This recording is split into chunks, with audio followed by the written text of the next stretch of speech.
Right, hey guys, how are we doing? Back another video from 6, and today we've got an interesting one. This is Naruto, 20 years later. We're celebrating 20 years of Naruto. That is mental. I think this is from when the manga started, surely, yeah. I got into Naruto via the anime first. Didn't know what manga was, and then learnt what manga was through Naruto. I was at university and there was a Waterstones bookstore just down the road from my student house, and I remember walking in and seeing the Naruto mangas just as Shippuden was starting, and I was like, oh, and Shippuden has so much filler, and then I was just noticing that it wasn't in these. I was like, ha, so let's see, I think this is going to be about like how people get into it and stuff.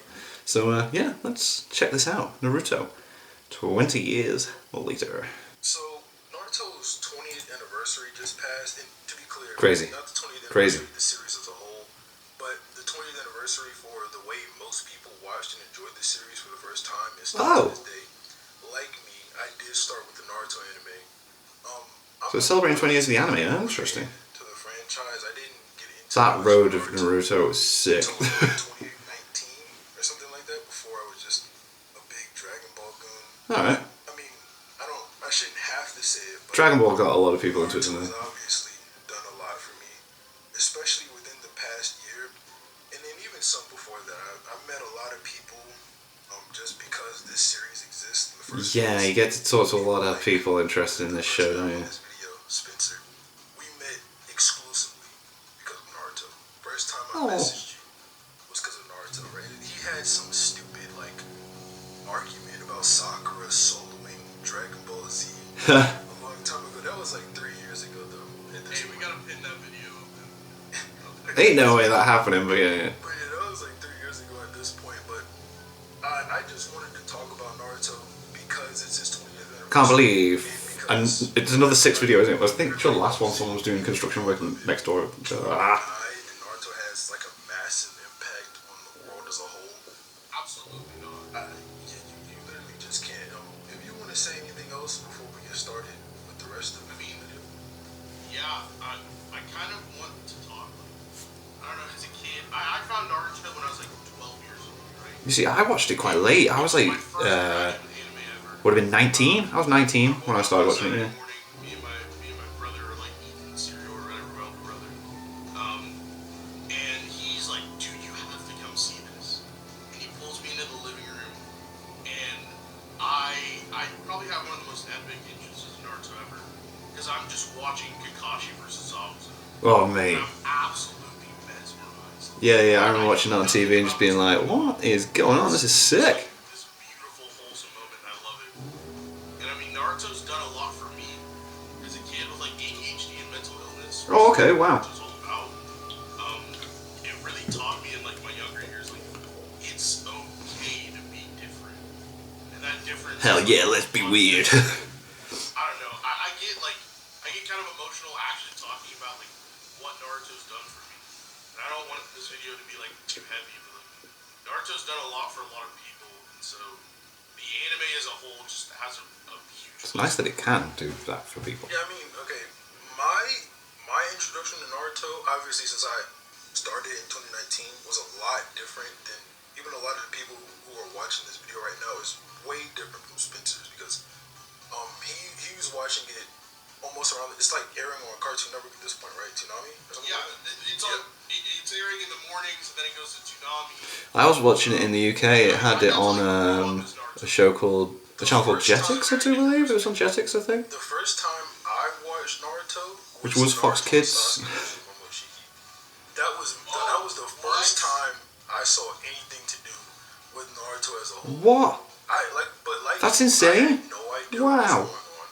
I had no idea who Naruto was. I mean, that fight did pop off. Like, everyone was talking about that fight all over the place. After I watched Boruto, I asked my friend, he's the one who showed it. I asked my friend what that was from. He said that was from Boruto, but if you're gonna watch that, you need to watch Naruto First, definitely, The Jesus only Christ. thing I remember That's such a weird, recognizing interesting way of getting into it. Whenever I watched the Boruto clip was Gaara because he used sand. So I was watching like the whole 5 Kage versus Momoshiki thing in general. But yeah, that was my first introduction to Naruto. But I mean, for the people who've been watching since episode 1, and then like obviously we've all seen episode 1. How do series stands, or that episode stands, the introduction to Naruto, 20 years after it first aired. I mean, what's really crazy is they kind of knew. First arc's just sick for Naruto, though. A breakout episode at the beginning. Because a lot of anime will change like their first episode in comparison to their like manga pilot. And Naruto's first episode, like, not only is it outstanding on its own, right? Like, don't touch my sensei, or whatever he says. And then the shadow clones, and then just, ah. But we got to see, like, how much of an outcast Naruto was in the village. And we really, really set up that, like, Naruto is alone. Naruto has no one. He just has himself. And his aspirations. Yeah, he just... He's gonna be Hokage, damn it! And I mean, like... We're all in for the ride to see him get there. That shit, I still cry watching Naruto episode 1. I don't know about you. Maybe I'm just like... I've never cried watching Naruto myself. Yeah, right. You liar. But, so when it comes to episode 1, I think that it sets the story up really well because you gotta take into account with episode 1s and chapter 1s of manga and anime, chapter 1 of a manga is typically way longer than any of the rest of the chapters. Like, normally a manga chapter is around 15 to 20 pages or something like that. But then they'll always have the first chapter be around like 50 to 60. 50 to 60, yeah. So Naruto's first chapter and first episode are virtually the same. And then, it's kind of like they really took chapter 1 and then put it on screen. That's something I really appreciate. That's pretty cool, yeah. Being a Dragon Ball fan, I didn't get that. We just quite literally didn't get that. Like, it just hopped in. Yeah, you hop in and then it's almost completely different, especially when you get to the Dragon Ball Z part. But that's for a complete other video. I don't really talk too much about Dragon Ball Z on the video about Naruto's anniversary. But then, obviously, what a moment, man. Draws you into Naruto kind of very early on anyway, is the combat. Like episode 1, Naruto jumps Mizuki with 1,000 shots. Yeah, that was so sick to see. It's like, whoa.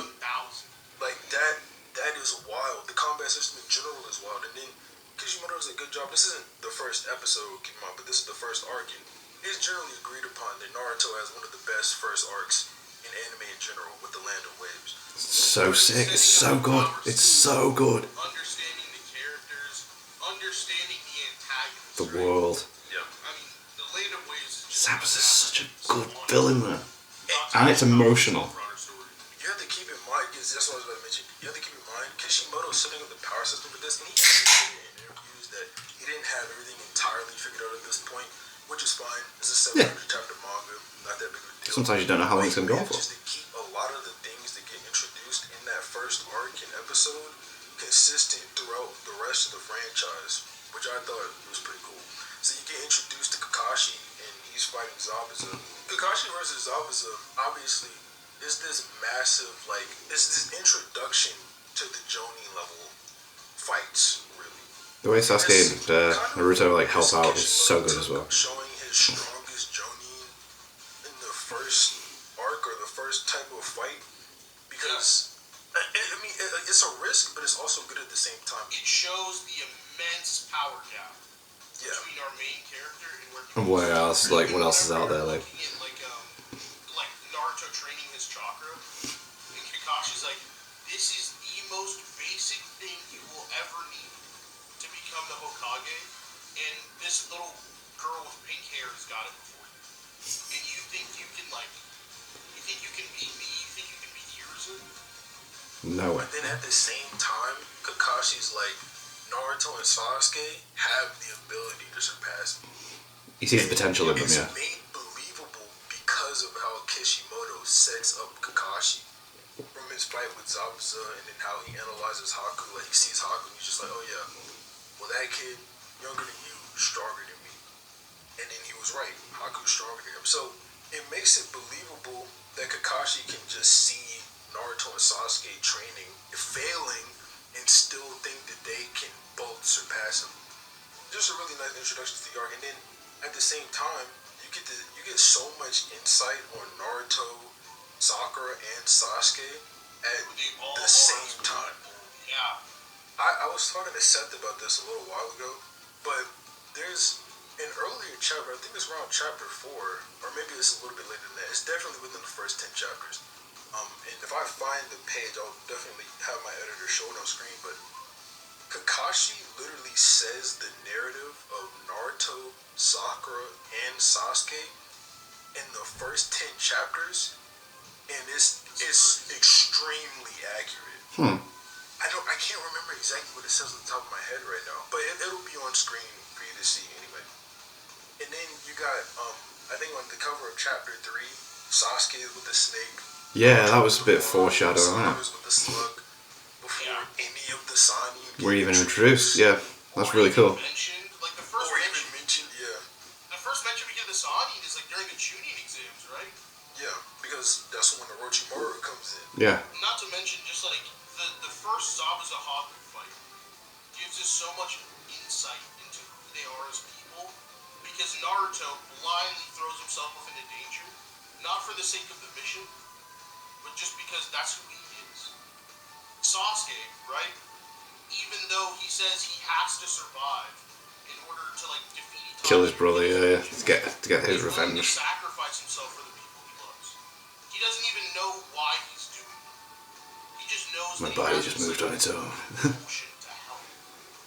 Which is like deep down who Sasuke really is, right? And not a lot of people get that. And then you have Sakura, who, even though she talks this big game, is like paralyzed in fear, but also understands that she can do something deep down. She just has to push herself harder than she's ever thought. Which is like, I think that's its own narrative, right? This super genius who really is ineffectual because of her inability to act. But that's just me soccer doing. I don't know. No, it's cool, it's cool, it's cool. But I think we talked about the first episode and the first arc enough. What's your favorite fight in Naruto of Ooh. all time? Favorite fight? Favorite fight. That's tough. 'Cause, Yeah, it is. I'm There's so many good ones. narrative guy. I like the emotions behind the fight. But I think every Naruto fight sort of has that narrative that's aspect the to it. issue. Yeah. But Every fight matters. like even something like Hanzo versus Mifune. Hanzo versus Mifune has some narrative behind it. It's kind of stuck in there, like in the middle of nowhere. Yeah, in every other manga, that would be a throwaway fight. Yeah, but then but that it's- is like, it's really he was a big deal. Like, He named it's the Sannin. memorable to some degree. I think while it's not played up, Gaara versus his dad is really good. And Gaara versus Roxa is nice. As a Gaara fan, I also like Gaara versus Dater. Yeah, that's so good. It shows That was us such an interesting way to open up Shippuden to introduce how strong the Akatsuki are as well. You know, I'll have to wrap it all together in a bow. Like, let's say every aspect of the fight has to be judged. I can't ignore anything. Oh gosh. you know what I'm gonna say. Naruto and Sasuke, end of part Most 1. basic answer of all time. No, I want you to finish first. Then I'll say what I have to say. Gosh. Naruto and Sasuke versus Momo's really up there. I'm gonna give it to Obito versus Kakashi. Oh, yeah. Okay, that's what I was gonna say. Yo. Obito versus Kakashi, especially we're talking about the anime. Obito versus Kakashi So good. was everything to me when I watched Naruto. Like, There's really something The flashbacks to when they were about kids fighting and that, like. take the fight through the ages. yes, bro, And, like, it's so well done. Like, throughout Naruto, there's a bunch of good fights, like we mentioned, but there's specific fights, and you know this because they're the most talked about one. There's specific fights that pull you in and really make you enjoy them, right? Like the first one is probably Lee versus Oh, Gaara. yes. That's the one people reference the most. Like, oh, Lee versus Gaara was so cool, hard work beats talent, all that. And then, Every week on Twitter. yeah, and then Every single week somebody posts that on Twitter and says, y'all forgetting about this? Like, whatever. then there's like Naruto doing his Rasengan for the first time. There's Minato versus Yo, Naruto. that was such a cool That moment. was also really good because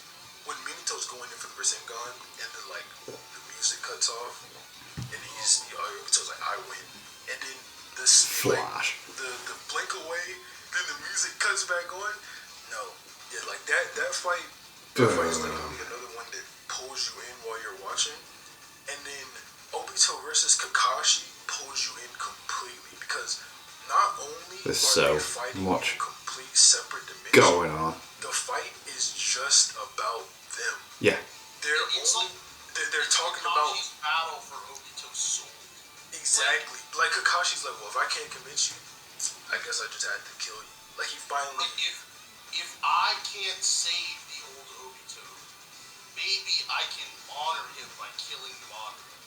Like, oh Yes, my bro. God. And he's like, I can't save old Obito, so I'll just protect the current Naruto because Naruto's supposed to parallel Obito. Naruto's the new Obito. That fight is top. It's tier, absolutely peak, like, top isn't it? tier. Yeah. It'll always be my favorite fight. It's been my favorite fight since the first time I watched it 3 years ago, and it's still my favorite fight to this day. And I don't think it'll ever be surpassed. There's cool fights, right? Like there's Naruto and Sasuke in the Final Valley. That's another cool, super cool fight. Sasuke versus Deidara. Sasuke versus Deidara. Danzo. Momoshiki and Naruto. Oh, Sasuke Danzo was cool because it was so clever. So much going on in it. Underrated narratively, by the way, Naruto versus Ishiki. But don't want to talk too much about that. But yeah, I mean, that fight always gonna be my favorite. I genuinely don't think anything that the series produces could reach that level for me again. When Kakashi died in the pain arc, because Kakashi, Minato, and Itachi, they're my 3 favorite characters. I can't pick between them. When Kakashi died in the pain arc, Spencer, I don't know if I ever told you this, but I stopped watching Naruto right then. Wow. I stopped watching. My friend literally had to spoil me. Do you know what? Isn't that weird? My ex, she said that she stopped watching Naruto after the pain fight with Kakashi. That's weird. In that little break. But yeah, when Kakashi died, I quit watching Naruto for like a month. And then my friend, he told me Kakashi came back to life. He didn't tell me how. He was just like, you have to watch it to find out. But I trusted him, watched it, came back. And then obviously we got the peak fight that is Naruto versus, not Naruto, but Kakashi versus Obito. Alright, Six, I got a question for you, bro. Okay. Now, there's been a lot of talk about this. Do you Okay. think that over time, Naruto as a series has lost its way? No. So no, I don't think Naruto as a series has lost its way at all. I think it only progressed. A lot of people feel as though, like, the narrative has been, like, lost upon us, right? But, in my opinion, we kept the same narrative until we switched to Boruto. Boruto has a different narrative. Yeah. Boruto's It weird. is a new show with a different protagonist. I feel it's fair, right? But a lot of people are like, what happened to hard work beats talent?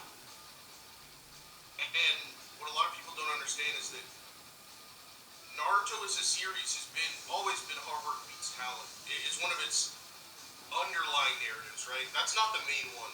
The main one in Naruto always will be like, what makes you different is your strength. Yeah, and changing destiny. Yeah. Going against that.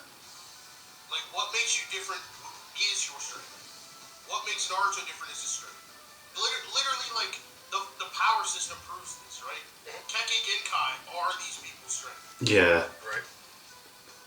And then a lot of times, these Kekkei Having Genkai their own are individual like abilities and, Yeah. yeah. And then like, okay, think of like whenever Jiraiya pushed Naruto off the cliff, what did he say? He's like, okay, let's see if the Nine Tails inside you is a blessing or a curse. And then Naruto, who views the Nine Tails as a blessing, or no, he views the Nine As a Tails as a curse. curse. Yeah. But then he does the thing that makes it a blessing. And then later on, we obviously get to see Kurama was a blessing for Naruto. Rest in peace, Kurama, by the way. Rest in peace. Mm. Like, I don't think that, like, the very fact that Kurama's death has such weight on Naruto Yeah. shows the progression of Naruto. I was telling my mate about what happens to Kurama and Boruto, and they actually started tearing up. Like, what? Manga after Kurama dies, and I used to think this was just a drawing mistake on Ikimoto's part, but there's a panel where Naruto is drawn without his whiskers, and it's right after Kurama died, right after they get back to the league, and I think that was done very much so on purpose. Yeah, intentionally. Because Kurama's not with them anymore. Like, oh my gosh. The death of Kurama as like its own video. yeah, the story of Kurama, right? And how Kurama changes as a person over time is its own thing. Maybe we should do that, just like a narrative Hell yeah. of Kurama. But Yeah, if maybe. you want that, leave a comment, right? Yeah. But Naruto's relationship with Kurama is, I think it's one of the best relationships we've seen over the course of this anime. Yeah. No, I agree 100%. And I guess to wrap up the video, just to touch on the Neji was right people. There's not a lot of them anymore because I think most people understand. But Naruto actively goes against destiny and changes it when he beats Sasuke in the final valley because he stopped that cycle of Indra and Ashura. Yeah. That was the point Kishimoto was leading to. Naruto is special, yes, but because he's special, he can stop the course of destiny or stop what's fated to Circle happen. of hatred.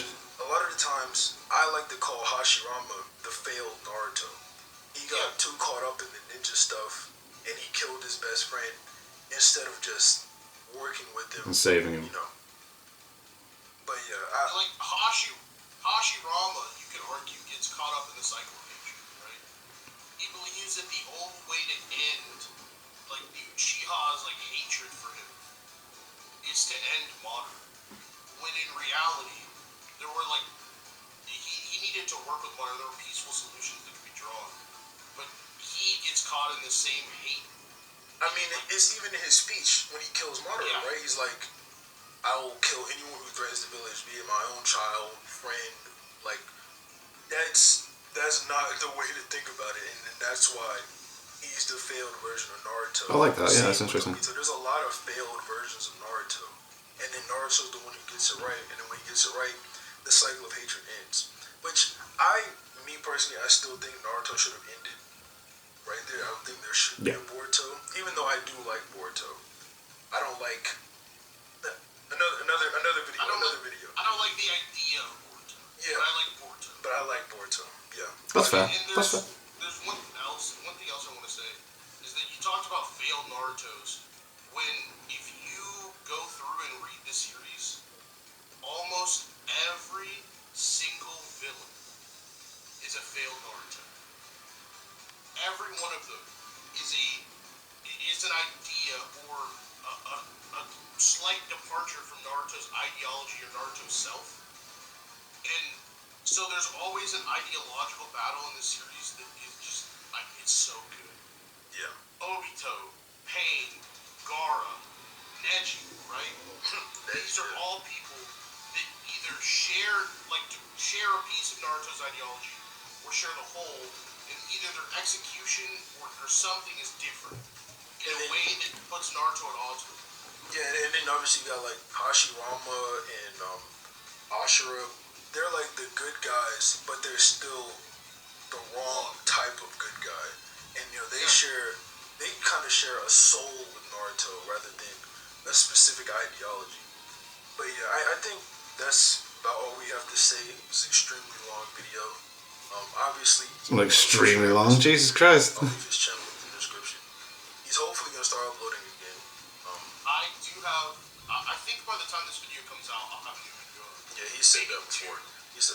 But if he doesn't, I don't care anyway. I wanted him on the video because of how we met. And subscribe to me as well, like the video, and have a nice day. Cool. Yeah, that's nice. That's interesting that he got into it through the Momoshiki fight. Like, whoa, okay, cool. But yeah, I don't really know what to say other than thank you to my patrons. If you have your name at the end of every video upload, link in the description to the Patreon page. $1 won't allow us to support the channel. It's greatly appreciated. Thank you guys very much for that. Thank you all for watching. What do you guys think of that? What do you guys think of this? Click like, subscribe, and leave comments down below. Let me know what you watch, discuss some future videos. I'll see you guys later, guys.